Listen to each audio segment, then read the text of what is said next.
Bismillahirrahmanirrahim. Assalamualaikum warahmatullahi wabarakatuh.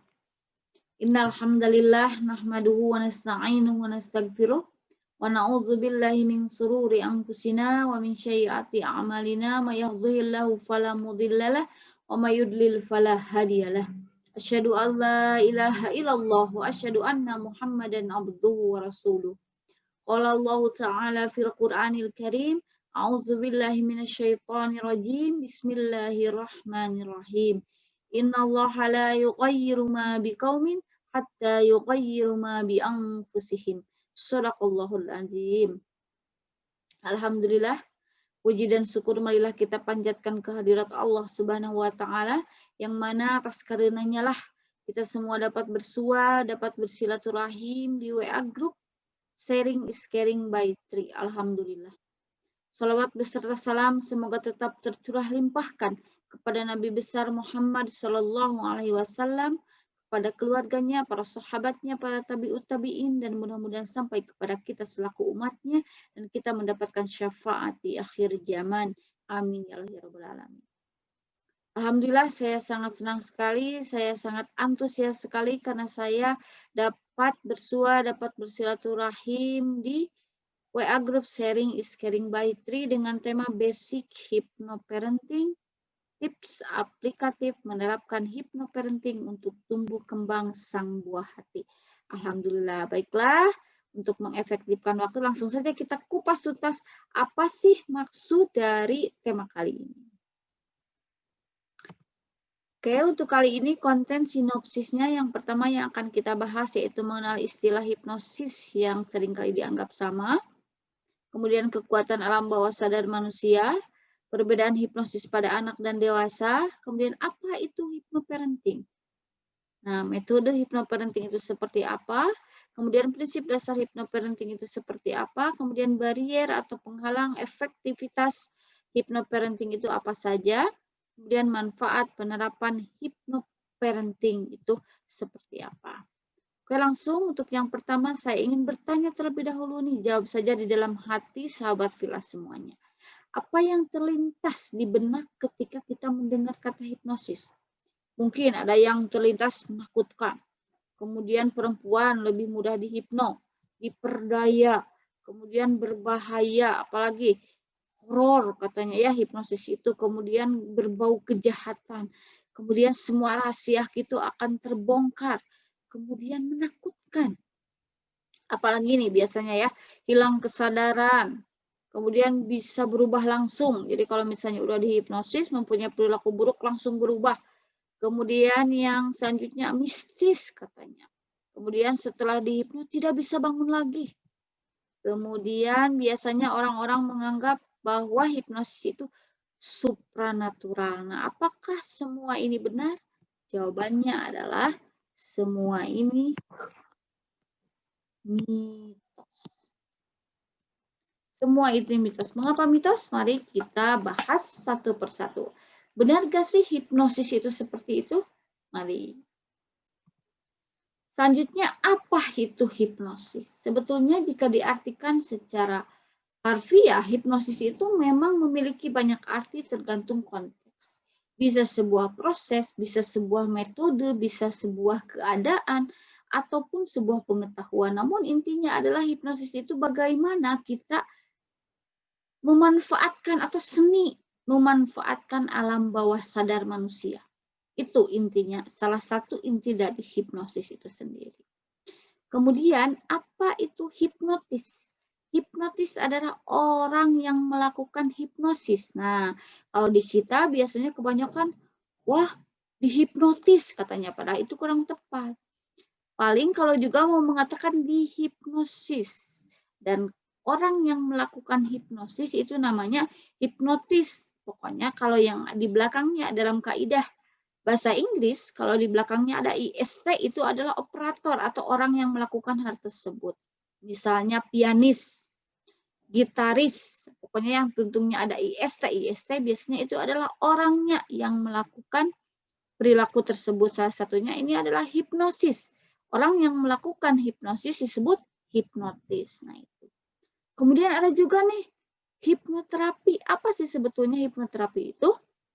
Hipnoterapi adalah proses hipnosis yang dilakukan proses hipnosis yang tujuannya untuk penyembuhan atau tujuannya untuk terapeutik atau tujuannya untuk klinis, untuk menyembuhkan sesuatu yang berhubungan dengan pikiran manusia. Nah, itu disebut dengan hipnoterapi. Jadi kalau hipnosis itu lebih ke dasarnya saja, basicnya saja, cara yang dilakukan untuk memanfaatkan alam bawah sadar manusia, sedangkan hipnoterapi itu lebih dalam lagi, yaitu untuk penyembuhan ataupun untuk terapeutik. Nah, sedangkan orang yang melakukan hipnoterapi disebut hipnoterapis. Jadi paham ya? Kalau orang yang melakukan hipnosis disebut hipnotis, kalau orang yang melakukan hipnoterapi disebut hipnoterapis. Oke, kita lanjutkan dulu.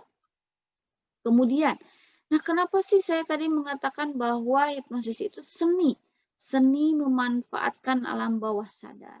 Nah, diakui atau tidak, di dalam pikiran kita itu terbagi ke dalam 3 bagian sebetulnya ya. Yang pertama adalah conscious mind atau pikiran sadar atau alam sadar manusia. Itu isinya apa? Yang ada di dalam alam sadar manusia isinya yaitu pengetahuan, logik, berpikir analitik, mengidentifikasi, membandingkan, struktural, decision, goals, plans, analisis, behavior, dan lain sebagainya. Pokoknya yang nampak itu biasanya conscious mind atau alam sadar manusia. Sedangkan banyak hal yang tidak nampak seperti contoh di gunung es ini yaitu sering kita sebut subconscious mind atau alam bawah sadar. Nah, tidak semua orang menyadari bahwa sebetulnya kehidupan kita ini didominasi oleh alam bawah sadar. Karena alam bawah sadar isinya itu yaitu, nah coba lihat di sini. Nah, isinya adalah keyakinan, emosi, perasaan, kebiasaan, value, memori jangka panjang, kepribadian, intuisi, kreativitas, pengalaman, dan lain-lain. Ya, ini isi dari alam bawah sadar manusia. Nah, jika kita mengalami misalnya emosi sejak masa kecil kita, kenapa kita masih ingat sampai sekarang? Ya, karena disimpannya di subconscious mind atau disimpan di alam bawah sadar kita. Nah, karena sifat dari subconscious mind atau alam bawah sadar yaitu memori jangka panjang. Ini biasanya akan ingat secara terus-menerus dalam jangka waktu yang lama, entah itu emosi positif atau emosi negatif. Nah, ini fungsi hipnosis adalah memanfaatkan ini. Memanfaatkan subconscious mind, misalnya kalau masuk ke ranah hipnoterapi, jika mengalami trauma, misalnya emosi meledak-ledak, ada kebiasaan atau habit yang misalnya perlu diperbaiki yang sudah 20 tahun lamanya dijadikan ada di dalam kehidupan sehari-hari terus kemudian kita ingin merubah menjadi lebih baik, maka alam bawah sadarnya lah yang dilakukan bukan diperbaiki ya, yang dimanfaatkan agar lebih baik lagi. Nah, gitu. Kemudian yang paling bawah, nah ini the unconscious. Ini bukan hanya tentang habit, bukan hanya tentang emosi, bukan hanya tentang fears atau ketakutan, bukan hanya tentang proyeksi, bukan hanya tentang beliefs, bukan hanya tentang memori kita, tapi sudah dalam, yaitu ketidaksadaran manusia, pikiran yang tidak sadar. Nah, ini misalnya trauma, shame and guilt, saya merasa merasa bersalah, rahasia, secret, dan lain-lain. Nah, ini yang tadi mengapa saya mengatakan mitos, secret, atau rahasia itu kalau misalnya kita tidak ingin dihipnosis ya tidak akan keluar. Kalau kita tidak ingin mengungkapkan ya tidak akan keluar. Nanti di akhir akan dibahas bahwa sebetulnya semua hipnosis itu adalah self hipnosis. Kalau kita ingin dihipnosis maka akan bisa dihipnosis. Jika kita tidak mau maka sampai kapanpun tidak akan bisa. Nah, kemudian yang berhubungan lagi itu tentang gelombang otak manusia ya, yang ini. Gelombang otak manusia ada gamma, beta, alfa, theta, dan delta. Tapi yang seringkali yang berhubungan dibahas di dalam hipnosis yaitu gelombang otak dimulai dari beta. Beta, alfa, theta, dan delta. Nah, untuk proses hipnosis itu memanfaatkan pada dua gelombang otak ini, yaitu alfa dan theta. Yaitu mengapa? Pada kondisi alfa dan theta yaitu orang itu dalam keadaan sangat rileks. Keadaan rileks, jadi jika kita dalam keadaan rileks maka informasi apapun itu akan mudah masuk. Entah itu informasi baik, ataupun informasi kurang baik. Entah itu emosi yang baik ataupun emosi yang kurang baik. Nah, itu saja dulu intinya bahwa dalam hidup manusia itu, pikiran manusia itu ada alam sadar, alam bawah sadar, dan alam tidak sadar ketidaksadaran. Kemudian ini berhubungan juga dengan gelombang otak manusia, yakni hipnosis saja yang akan dibahas, yaitu bahwa kondisi hipnosis yaitu gelombang otaknya berada dari alfa sampai theta. Kita lanjutkan dulu. Nah, kemudian kenapa sih ada hipnoparenting segala? Apa bedanya? Langsung saja hipnosis. Nah, karena ada perbedaan antara hipnosis pada anak dan dewasa. Makanya lebih spesifik ada hipnoparenting khusus untuk anak. Ya. Proses hipnosis yang seringkali kita lihat di televisi adalah stage hipnosis atau hiburan. Misalnya uya-kuya, kemudian dan lain sebagainya yang ada di TV itu. Prosesnya benar seperti itu, proses hipnosis itu seperti itu, tapi itu tujuannya untuk hiburan. Tapi intinya itu sama. Intinya bahwa proses hipnosis itu seperti itu. Jika kita fokus, jika kita mau mendengarkan arahan dari hipnotis, maka kita akan masuk ke dalam sugesti-sugesti yang diberikan oleh seorang hipnotis. Makanya ada yang kan hilang angka 5 misalnya, hilang angka itu, terus namanya berubah jadi siapa. Nah, itu intinya kekuatan alam bawah sadar kita itu seperti itu. Kita bisa sampai menghilangkan informasi yang lain dan memasukkan informasi yang satunya lagi. Ya, berikut sedikit gambaran hipno pada orang dewasa lebih mudah karena komunikasinya nyambung dan orang dewasa cenderung bisa lebih fokus. Jadi gampang kalau orang dewasa mah saya hitung dari 10 sampai 110, 9 dan seterusnya. Jika ini kalian akan semakin lelah, mengantuk dan sebagainya, itu lebih mudah ke orang dewasa soalnya bahasanya pun nyambung, kemudian bisa fokus mendengarkan omongan kita. Sedangkan kalau anak berbeda, mengapa ada tekniknya? Karena anak tidak bisa seperti itu. Mengapa ada metode khusus yaitu hipnoparenting? Karena untuk menghipno anak tidak mudah. Komunikasi yang jelas berbeda dan anak cenderung sulit fokus. Kecuali anak tipe penurut itu bisa agak mudah, tapi kebanyakan anak bukanlah tipe penurut. Karena memang fasenya masih bereksplorasi. Nah ini, karena memang fitrah anak itu masih bereksplorasi, akhirnya kurang fokus. Makanya ada teori yang menyatakan bahwa anak itu hanya bisa fokus hanya maksimal 1 menit saja. Nah, bagaimana kalau dihipnosis misalnya?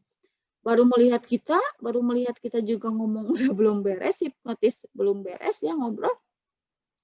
Dia udah lihat kemana-kemana gitu ya. Itulah mengapa perlu teknik khusus bahwa untuk menghipnosis anak dan menghipnosis orang dewasa itu tidak bisa sama.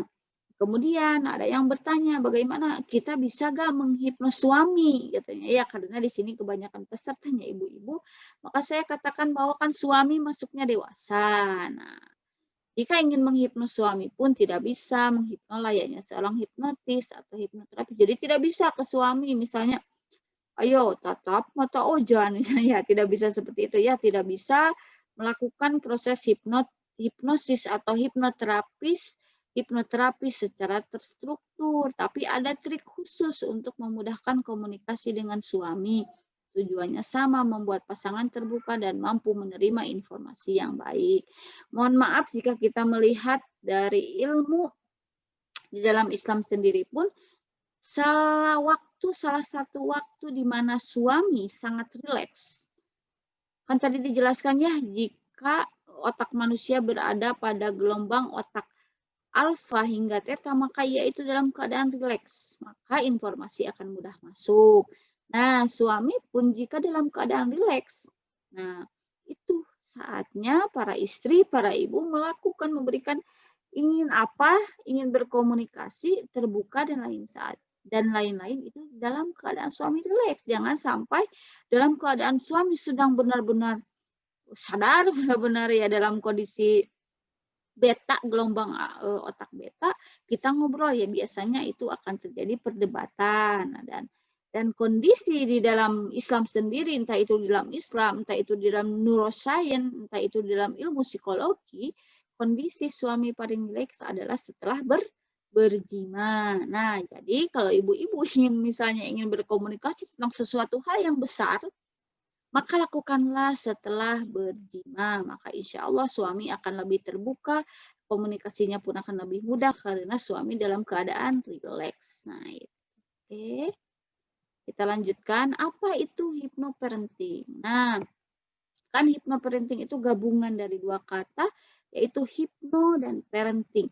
Hipno tadi sudah dijelaskan bahwa hipno itu adalah bagaimana kita memanfaatkan alam bawah sadar kita, sadar manusia. Kemudian parenting dijelaskan bahwa parenting adalah program pengasuhan orang tua terhadap anaknya dengan menitik beratkan perkembangan yang meliputi aspek fisik, emosional, sosial, intelektual, spiritual dari prenatal atau dari lahir hingga dewasa.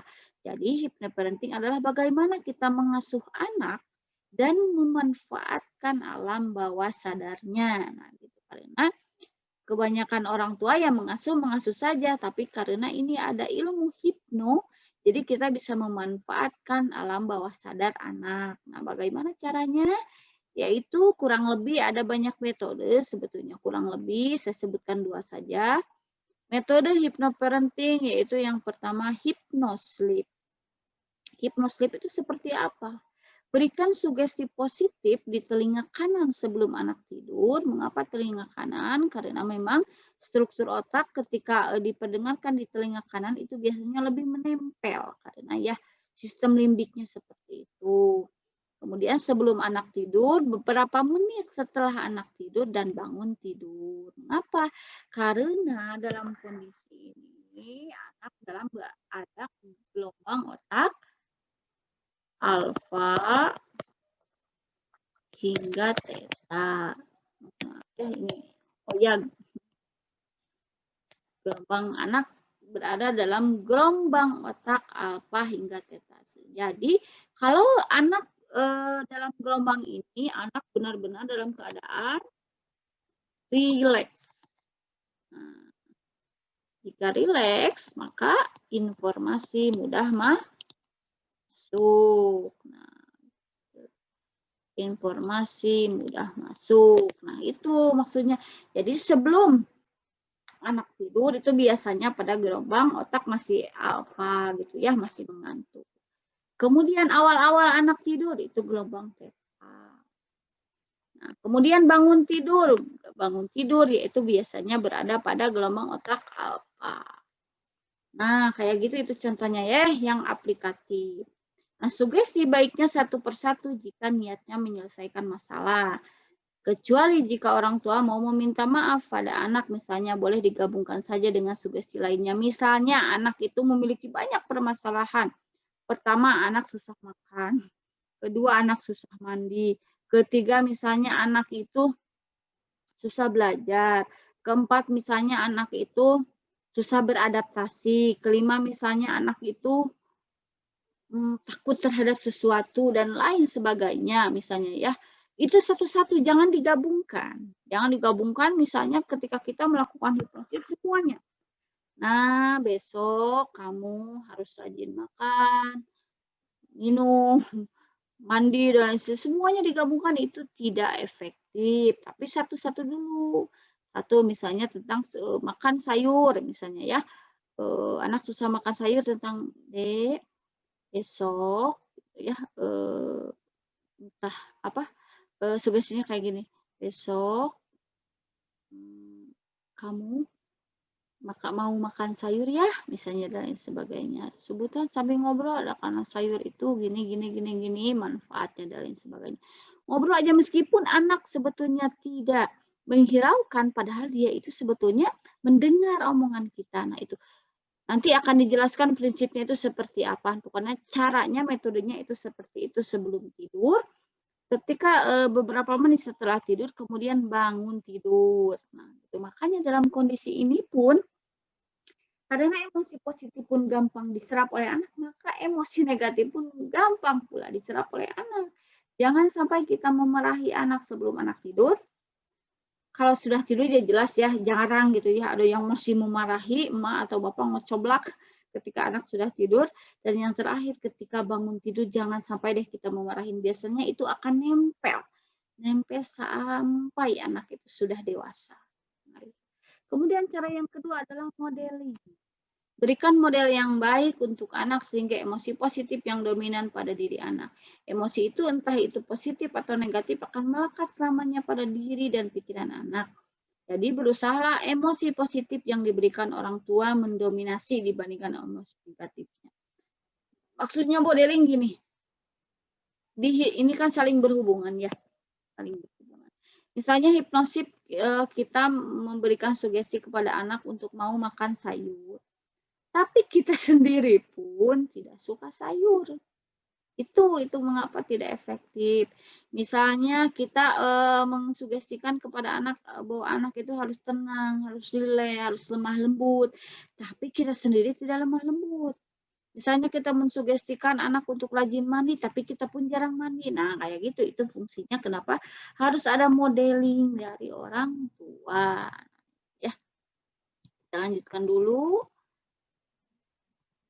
Nah, prinsip dasar hypnoparenting. Yang pertama adalah repetisi atau pengulangan. Metode yang bagus pun jika tidak ada pengulangan atau repetisi, maka kecil kemungkinan untuk berhasil. Ya, jadi terus konsisten, persisten, istiqomah agar hasilnya maksimal. Jika tidak, kita akan terus mengulang dari nol.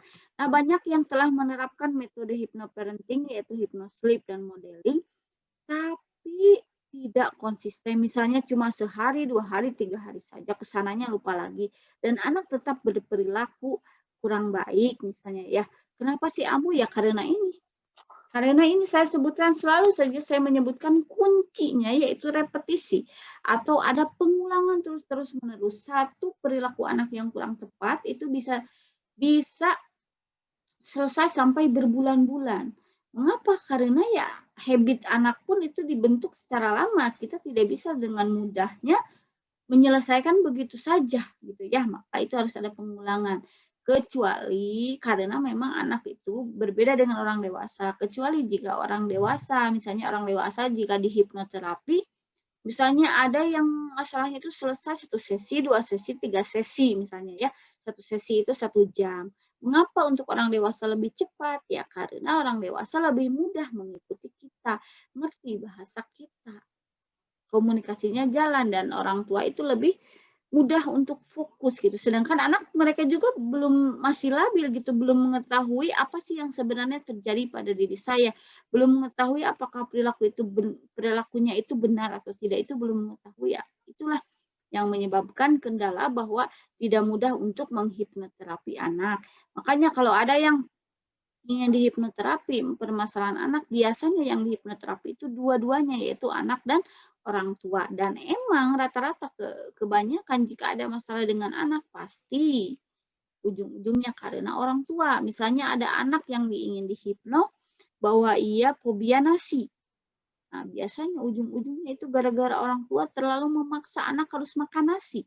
Akhirnya anak takut, anak trauma terhadap nasi. Nah, gitu ya. Jadi biasanya kalau mau dihipnoterapi pun keduanya yaitu anak dan orang tua. Kemudian prinsip yang kedua yaitu kata positif. Berikan sugesti positif saat anak dalam keadaan rileks lainnya. Jadi bukan hanya dalam keadaan hipnosleep saja, tapi saat bermain, membaca buku, nonton tayangan edukatif, dan kondisi lainnya yang intinya anak sedang rileks. Contohnya begini, misalnya ada anak yang sedang menonton TV, tapi dia pun sedang bermain yang lain misalnya, tapi seakan-akan dia itu tidak mendengarkan televisi itu. Padahal ketika TV itu dimatikan atau dikecilkan volumenya atau dipindahkan salurannya, anak itu sadar. Nah, itu alasannya sebetulnya dia itu bisa mendengar, dia itu bisa merasakan meskipun sedang melakukan kegiatan yang lain. Nah, disinilah meskipun dia sedang membaca buku, nonton televisi, dan lain sebagainya, pokoknya intinya dalam keadaan rileks, ajak ngobrol saja.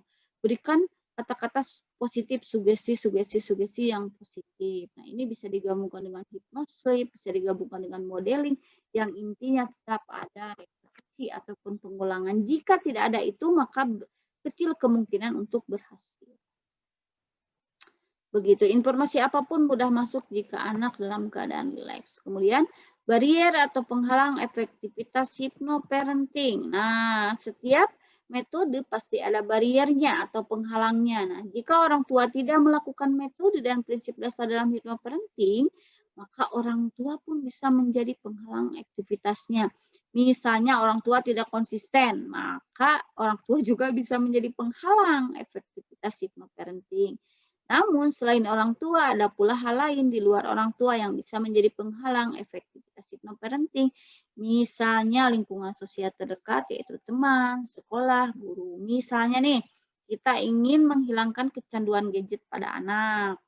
Di rumah anak sudah memang berkurang gitu ya melihat gadgetnya. Tapi di luar sana teman-temannya semua main HP. Nah, itu bisa menjadi barrier atau penghalang efektivitas hypnoparenting. Kemudian sekolah, guru, dan lain sebagainya yang sebetulnya sudah kita tancapkan fondasi, tapi karena kita pun belum konsisten, anak pun belum kuat, akhirnya ketika ada lingkungan sosial yang menjadi penghalang, ya dari nol lagi hypnoparenting itu. Gitu. Kemudian gadget, televisi yang bisa dijadikan model lingkungan sosial lain, yaitu keluarga besar, lingkungan sekitar, dan lain sebagainya. Jadi sebisa mungkin ini diminimalisir. Sebisa mungkin hal seperti ini diminimalisir untuk melakukan efektivitas pada hypnoparenting. Oke, selanjutnya manfaat jika kita melakukan hypnoparenting yaitu attachment atau kelekatan orang tua dan anak terbangun begitu kuat, jelas ya. Karena sebelum kita tidur, kita mendekap sambil memberikan kata-kata positif. Anak sudah tidur, kita juga masih berkomunikasi. Ketika anak bangun tidur pun kita memeluk sambil mengucapkan kata-kata positif. Itu kelekatannya itu begitu terbangun dengan kuat dengan anak. Nah, itu akan terngiang-ngiang oleh anak ketika ia sudah dewasa. Jadi, rumus untuk menjadi orang tua yaitu perlakukan anak seperti apa yang kita inginkan. Gitu. Jika kita dahulu menginginkan untuk dipeluk orang tua, menginginkan untuk dilemah lembuti oleh orang tua, menginginkan untuk perhatian orang tua, maka kita berikan. Maka kita berikan itu sekarang pada anak kita. Itu fungsinya, itu rumusnya. Anak akan mencontoh dan menjadikan orang tua adalah idolanya. Ya, karena orang tua ngefans ketika ditanya siapa idola kamu, ya ibu bapak aku. Nah, gitu kan. Salah satu manfaat dari hypnoparenting, karena ini efek dari attachment, maka orang tua bisa menjadi idola untuk anaknya. Kemudian aspek perkembangan anak dapat berkembang dengan optimal. Nah, ini juga salah satu efek dari attachment atau kelekatan dengan orang tua, maka biasanya kemungkinan besar aspek perkembangan misalnya fisik, emosi, sosial, spiritual, dan lain sebagainya itu berkembang dengan optimal gitu karena dekat dengan orang tua, dekat dan lekat gitu ya. Dan perlu diketahui bahwa lekat atau attachment itu bukan hanya body to body, bukan hanya kulit ke kulit, sulit, bukannya skin to skin, tapi soul to soul, yaitu jiwa ke jiwa. Bukan hanya kita misalnya seorang ibu menyusui menempelkan mohon maaf payudara di anaknya, menempelkan puting di anaknya, bukan hanya seperti itu, tapi dari soul to soul, tapi dari jiwa ke jiwa. Jadi bukan hanya skin to skin. Gitu. Kemudian ini prinsip dari hipnosis. Nah, tadi saya sudah sebutkan bahwa all hypnosis is self-hypnosis. Ini menurut IBH tahun 2015, bahwa semua aktivitas hipnosis itu adalah self-hypnosis. Jadi meskipun kita berangkat pada hipnoterapis terhandal se-Indonesia, sedunia, kalau kita tidak mau dihipnosis, maka tidak akan bisa dihipnosis. Karena memang syarat dihipnosis itu pertama semua orang bisa dihipnosis. Syaratnya itu pertama mau alias tidak menolak, dan yang kedua memang bisa fokus, dan yang ketiga menerima, bebas gitu, lepas terhadap dirinya sendiri. Sebetulnya hipnotis atau hipnoterapi itu hanya membantu saja, mengarahkan saja. Semuanya itu adalah motivasinya di dalam dirinya lah yang menentukan mau proses penyembuhannya itu seperti apa. Nah, kemudian saya menambahkan bahwa quotes of parenting today, tantangan di era digital sangat berpengaruh terhadap pola pengasuhan. Orang tua harus menancapkan fondasi yang kuat supaya anak tetap berdiri kokoh di tengah badai, ya. Kemudian ketika Nabi bersabda bahwa ajarlah, nah ini yang penting dalam hypnoparenting pun, ajarlah, permudahlah, jangan dipersulit, gembirakanlah dan jangan ditakut-takuti. Jika salah seorang dari kalian marah, hendaklah berdiam diri. Nah ini adalah salah satu emosi orang tua harus dikontrol karena itu akan melekat pada diri anak selama-lamanya. Jika anak didominasi oleh perasaan positif, maka sampai dewasa pun dia akan seperti itu. Jika didominasi oleh perasaan atau emosi negatif, maka kemungkinan besar sampai dewasa itu seperti itu jika tidak dilakukan treatment yang baik. Oke, untuk yang terakhir, quotes ya sebelumnya itu, apa yang kita tanam itulah yang akan kita tuai. Terima kasih atas atensinya. Mohon maaf atas segala kekurangannya. Kebenaran hanyalah milik Allah dan kekurangan hanyalah keluar dari diri saya pribadi. Saya sangat senang sekali karena saya dapat bersilaturahim bersua bersama komunitas ini. Mudah-mudahan Allah memberkahi langkah kita semua. Amin ya Allah ya Rabbal Alamin. Wassalamualaikum warahmatullahi wabarakatuh.